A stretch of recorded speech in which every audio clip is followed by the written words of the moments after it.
I'm pleased to be joined today on Primetime Local News by Josh Gustafson. Josh is the president and CEO of Covenant Energy. Josh, we have such exciting news for Lloydminster because of a project you're working on. First of all, thanks for joining me. And secondly, tell me about this exciting project.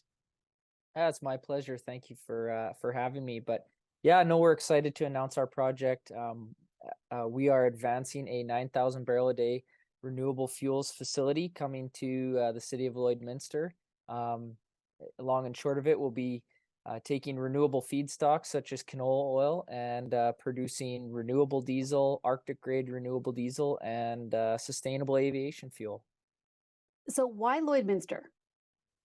You know, we looked at a lot of different factors when we were choosing our location, and a lot of it had to do with operating costs. And Lloydminster has excellent logistic capabilities, both on the rail side and on the trucking side. It has good location for available feedstocks. As an example, obviously ADM right in Lloydminster crushing the canola seed, which is the type of feedstock we'll be using.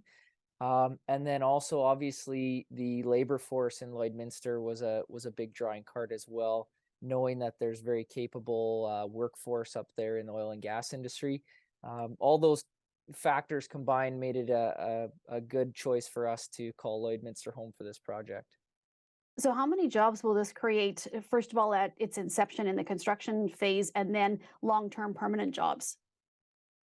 Yeah, it's hard to say exactly how many jobs during construction, but in the multiple hundreds for sure.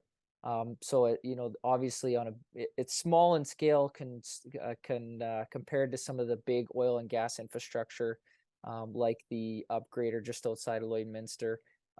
It's 9,000 barrels a day as opposed to 150,000, but it is a large scale project in the sense that there is a lot of infrastructure that needs to be in place. So it is going to be a heavy lift in terms of all of the workforce that's needed, which is something we're very excited about. Working with the local industry. The full-time jobs, we're looking at about 60 full-time jobs as of right now. We haven't even ran the numbers on the indirect job creation on logistics, rail movement, trucking, those types of things. These are all 60 full-time jobs directly related within our boundary limits, but we definitely think it's going to be a big boost for Lloydminster and area. So where will you be building this facility, and how much is the targeted cost right now?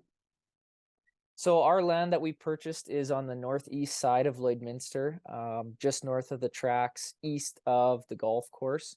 And we expect that the CapEx right now is sitting at about 920 million.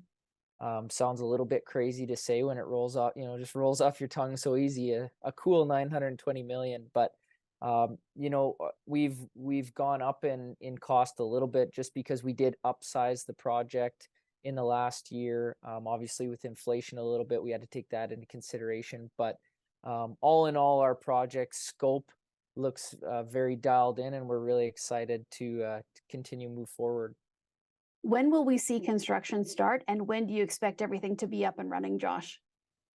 Yeah, in a perfect world, we're going to complete our engineering in 2024, which is what we are currently on pace to do, and looking at startup in 2026. It's about a 24 to 26 month build out.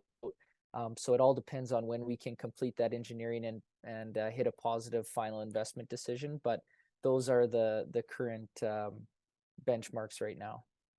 So obviously this is good news for the agriculture industry around here too. Do you think that there's going to be enough supply just in this area, or do you expect that this will be a project where you'll be taking feed from all of Saskatchewan? Yeah, no, absolutely. That's actually, I spend a lot of my time talking about the impact that, not only our project, but renewable fuels in general have on the ag sector. I actually come from an ag background myself, and currently own and operate a 14,000 acre farm down here in the southeast with my brother. And so we see the impact that renewable fuels has on the canola industry.